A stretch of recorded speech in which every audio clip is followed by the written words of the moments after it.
Hi, and welcome. You're listening to the X22 Report. My name is Dave, and this is episode 1200B, and today's date is February 9th, 2017, and the title of the episode is Something Dark is Looming, and it's headed our way. Let's get into the economic collapse, political and geopolitical news. Now, we know about a week or two ago, there was this protest in Berkeley where it turned very violent. And Milo Yiannopoulos was supposed to speak there. And there were about 100 to 150 people that stormed the plaza. They were hurling rocks and throwing Molotov cocktails. They were carrying black sticks. And we noticed something very interesting about the individuals that were causing the damage. They were dressed in black with ski masks, and they were hiding their faces. Now, we've seen this before. We call them agent provocateurs. These individuals, they hide their faces. They're dressed in black. The protesters, who were protesting very peacefully, well, they were in plain clothes with their faces. Everyone can see who they were. These individuals in black with a ski mask, they started to throw things and create riots in the area. Now, the protests with the rioting caused about $100,000 in damage to the MLK Student Union, the Amazon store on its first floor. And we see right now that the FBI, they are looking into this saying, you know something, we don't know who these individuals are. They weren't really part of the protest. They weren't even students at Berkeley. Who are these individuals? The FBI right now, and we'll see how far this gets, they're doing an investigation to find out who these individuals are. And we can see right now they have noticed similarities among the rioters, that many of them carried the same rounded long sticks that they used to hold up flags or perhaps to smash windows that they've seen at other times. So it's not like this is a one-off thing. They've seen these individuals before. And this will be very interesting to see how this turns out if they follow through on the investigation. Because, as we know, we've seen agent provocateurs before. When there were the Ferguson and all the other riots going on, there were police officers, and guess what they were wearing? Black ski masks, dressed in black, and they were the ones throwing things. These individuals are hired to get the peaceful protesters into the arena of rioting. That's what they want in the end. And we know this is mostly backed by Soros. And this is what they do. Because they know that the people normally are peaceful. They're just protesting. They don't like what's going on. But we know that there are individuals that don't want a peaceful protest. They want the riots. They want the anarchy, the chaos. And we see right now, this is what's been happening around the country. This is due to agent provocateurs.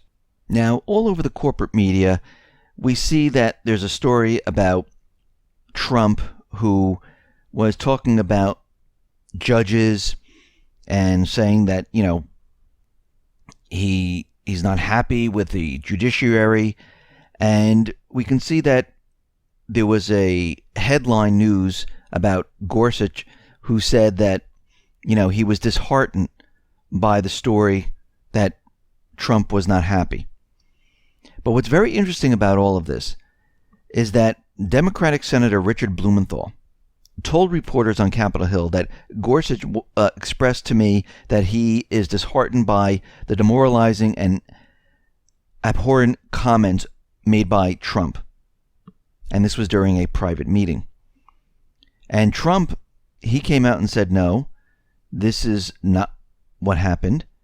And he's casting doubts on the report on Twitter, questioning Blumenthal's credibility. Now remember, Senator Richard Blumenthal, he lied about fighting in Vietnam. And the New York Times, back in 2010, caught Blumenthal in a lie where he said he was serving in Vietnam, when in fact he never went to war in that country. Instead, he received multiple military deferments to pursue his studies at Harvard. So what he's saying really doesn't hold water. And we have to see what Gorsuch says, because what we're seeing right now is this makes no sense. And again, it looks like this is another play on putting words in other people's mouths, trying to create chaos in the corporate media, everything pointing back to Trump. And I'm not saying Trump is perfect. He has his faults.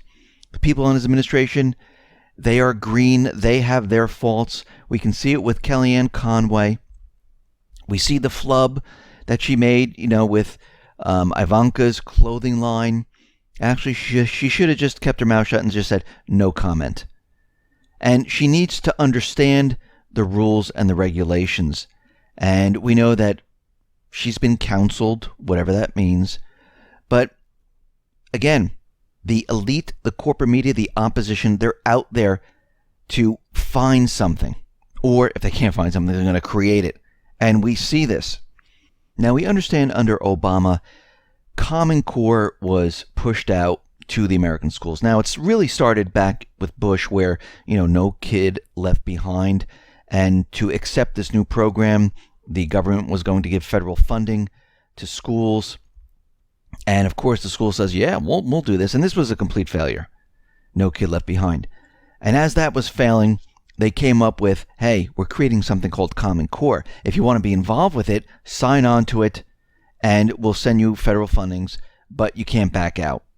And they didn't even know what it was. It sounds great, Common Core. Ooh, it sounds like, it's the Common Core of learning. It sounds fantastic. But that's not what it was. Actually, it's a program to dumb down America. Now, a lot of people said, no, that's impossible. That wouldn't happen. Well, there's a worldwide exam that is administered every 3 years. And this information, the rankings are released by the Organization of Economic Cooperation and Development. And out of the 72 countries, they decided to release the information. And the exams monitor reading, math, and science knowledge. Now, based on their findings, the United States saw an 11-point drop in math scores, nearly flat levels for reading and science, and the U.S. failed to crack the top 10 in all three categories. In other words, since Common Core was introduced, we are doing worse than ever. Now think about it. It was really designed to go to the elementary children, to teach them ridiculous math and everything else. Now, they're being indoctrinated, and as they move up, in the next 3 years, the exam scores are going to be even worse. And they've got what they wanted. They're dumbing down America. Actually, the Slavic Republic are more proficient in multiplication than here in the United States. So it doesn't matter if little Johnny and Jenny thinks that 5 plus 4 is 12. The modern day classroom is a safe place where everyone's a winner. Everybody gets a gold star. But that's not reality. That's not the world. Because when these individuals grow up, they're going to have a very difficult time surviving. But this is what the elite really wanted. They wanted a dumbed down America. They didn't want people questioning. They didn't want people figuring out. They just wanted people that did work. That's it. Now, to understand what is happening here in the United States in regards to education and indoctrinating our children and dumbing them down, we have to understand that the founding fathers, they never really put into the Constitution that we should have a Department of Education. Actually, what they did believe was that the states, the counties, and the neighborhoods, the parents, should dictate what the children should learn, because they felt the parents would know more, they would push their children, and they would want something better for them. And we can see that the United States Constitution grants absolutely zero authority in the matter of education to the central government. Article 10 of the Bill of Rights states, "The powers not delegated to the United States by the Constitution, nor prohibited by it to the states, are reserved to the states respectively or to the people." Now, Congressman Thomas Massie is taking it sitting down and has introduced legislation to abolish the Department of Education. Now, people are going to go, oh my God, no, you can't do this. Well, since the Department of Education, since it was created, the rankings of the United States continually declined. And here we are today, where we're continually declining around the world. Now, President Ronald Reagan, just 2 years after the Department of Education was created, Reagan addressed the nation on September 24th, 1981, and said the following: "As a third step, we propose to dismantle 2 cabinet departments, energy and education. Both secretaries are wholly in accord with this. Some of the activities in both of these departments will, of course, be continued either independently or in other areas of the government. There's only one way to shrink the size and cost of big government, and that is by eliminating agencies that are not needed and are getting in the way of a solution." Now, we don't need Energy Department to solve our basic energy problems. As long as we let the forces of the market work without undue interference, the ingenuity of consumers, business producers, inventors will do that for us. Now, we've seen this in the past, before the Department of Energy was even there. The Department of Education, less than 2 years after it was created, we can not only reduce the budget, but ensure that our local needs and preferences, rather than the wishes of Washington, determine the education of our children. Now, Representative Thomas Massie has introduced the legislation to abolish the Department of Education. And it's a one-line bill. And it reads as follows: "The Department of Education shall terminate on December 31st, 2018. That's it. Can't really argue with it. Now we'll have to see where this goes. Now, I know a lot of people are going to be nervous about this, but we can see that before the Department of Education, we were one of the best countries around the world. Since the Department of Education, we have declined. We are not the best anymore. And we can see with Common Core, it's continually declining. It's going to be much, much worse. Now, when we look at immigration, we see that Trump has produced the legislation showing that, yes, the law states that the president has the right to stop individuals coming into this country. And other presidents use this. Obama used this. Bush used this. Clinton used this. The same law. And what's very interesting is that the federal judges who said they were going to have a determination on if this is a ban or they should remove the ban, well, they decided to hold off and research it a little bit further. And it looks like they're trying to figure out a way to get around this law that's already on the books. And what's very interesting about this is that there was a letter that was released from the Senate Judiciary Committee.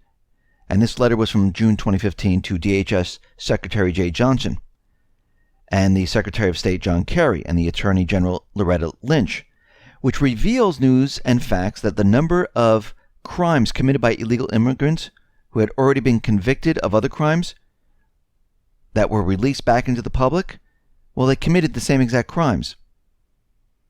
And we see right now, out of the 36,000 criminal aliens released from ICE custody in the fiscal year of 2013, 1,000 have been re-convicted of additional crimes in the short time since their release. And this is according to the letter that was released in June 12, 2015. So there were major problems, but they hid it. They didn't want anyone to know. And what's very interesting about this is that these other presidents, this law's been on the books for 60-something plus years, and they're only making a big deal about it right now, which is very odd. Because if you go back to past video of Obama, Clinton, Bush, they all used it. They were all out there. Close the borders. Stop the illegals from coming in. we'll deport you if you cross the border. And now everyone is on the opposite side. I mean, today we have the internet. We can go back in time. We can see all these things. Yes, maybe in the 70s, where the elite ruled everything, controlled the corporate media, it was very difficult to find this information out. But today with the internet, you can find all of it. Now, out in Libya, we see that the crisis is brewing, and Italy and Libya, well, they can't come to an agreement about these refugees because Libya is saying, listen, these refugees are because of what is happening with the coalition forces. You guys created this. The EU created this. And, you know, if these people want to leave the country because there's war going on, we should allow them to leave. And Italy doesn't want to receive the refugees. So Italy has nowhere else to turn. So guess who they're asking? They're asking Russia. They're asking Russia to help resolve the Libyan crisis. Now we'll have to see what Russia does, because they've seen what they've done in Syria. They see how they help countries, how they actually go after terrorists, how they really work with the countries, and they are not pushing a regime change in the country or creating additional war in the country. The war was already there. They just get involved to help out and reduce the terrorism in the country of Syria. And Libya, and I'm assuming that many of the other countries are going to start turning to Russia also. Now, Yemen says they don't want any more U.S. ground operations without prior permission. And they're saying because of what happened in Yemen, how many, because there was women and children that died from this special operation. We had a Navy SEAL that died.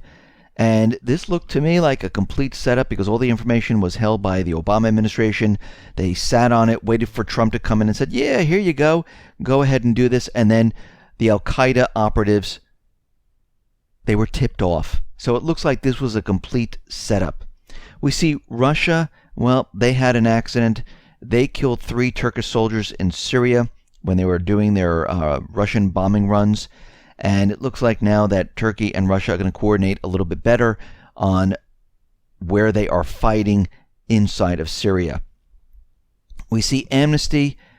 Well, it looks like their case about Assad murdering 13,000 people, well, it's really falling apart really, really fast right now. First of all, the testimonies are coming from a handful of rebels. That's number one.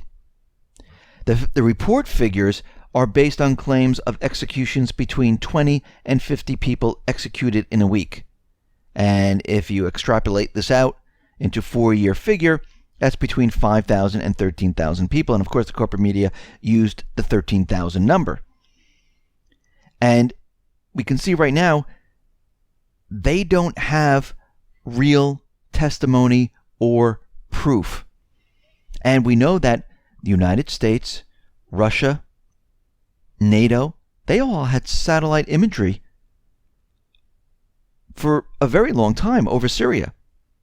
They couldn't tell there was a mass grave and there were certain things going on where there were thousands of these bodies being dumped in this area until right now.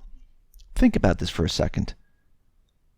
And we can see already Assad is out there saying, no, this is not true. And the entire case that Amnesty has, it's falling apart. And what we also find out is that Amnesty International didn't even follow its own prescribed research guidelines. And we've come to find out that they didn't follow these guidelines in past reports, and they didn't follow the guidelines in this report. So it's starting to look like this whole thing is completely fake, phony, and false, because we can see what's happening right now. The elite, the central bankers, they're pushing as hard as they possibly can. They want Assad removed, and they haven't given up on the goal, as you can see. They're still pushing their agenda. Now, Moscow is sending a large shipment of high-precision ballistic missiles to Syria right now, and it looks like about 50 missiles are going to be arriving there, and we can see that they are pushing the Islamic State, the terrorist groups, completely out of Syria. And it's just a matter of weeks or so where this country is going to be free of all terrorists.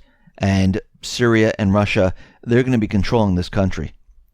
We see that Iran launched another missile. Now remember, these missiles, they cannot carry a nuclear weapon, so they're allowed to fire off any of these type of missiles, and it doesn't violate the P5+1 deal. Now, of course, they're trying to say that yes, it does, and of course what they're trying to do is they're trying to gin up some more. Now, we have to understand why all of this is happening right now. Think about this for a second. We have Russia, China, dumping the dollar, selling treasury bonds, buying gold. We have Iran, that said, come March of 2017, they'll be dumping the dollar. Guess what? The central bankers don't like this. This is why we see the push for war. And if you notice, all the players are the same. All the players that are dumping the dollar, moving away from the treasury bonds, these are the countries that they are provoking. And we can see already that they're trying to do whatever they possibly can. And we can see even the Trump administration, listening to outside voices, they're having them push war with Iran because they know Iran is a weak spot with him. They're also trying with China. We see Martin Armstrong is out there. He's saying that World War III looms in Eastern European tensions, where he's looking at the situation saying that, if this starts to heat up, we are definitely going to see war. Now, I hope we don't see war, but we can see what these neocons, these elite, are doing. So something dark is looming, and it is approaching. And these elite, these central bankers, they're not going to give up. Because in the end, they can't have the countries dump the dollar.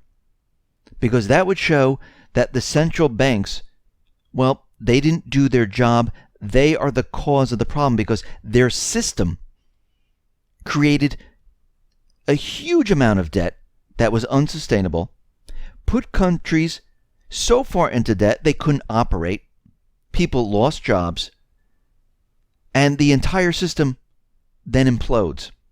They can't let this happen.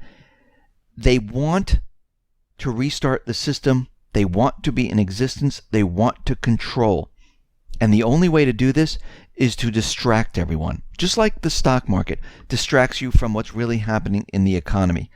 They are going to push war as hard as they possibly can to distract what is really happening. That they are the problem. They rather go to war, reduce the population, and restart the system because they profit on both ends. Going to war, governments have to borrow. After the war, governments have to borrow and rebuild. And if they reset the system and get rid of the debt after the war, this is what they'll do. Guess what? Governments will have to borrow and no one would be the wiser because we're starting from scratch. And always in the beginning of the system, it seems like everything's fine. So we are headed into this time period where as we move throughout this year, the clock is ticking down. We're getting closer and closer to this collapse of the system, and they cannot let it collapse where the blame is going to be on them. So we're going to see things really heat up around the world. Listen, everyone, thanks a lot for listening. Be well, be safe, and especially be prepared. Thanks a lot.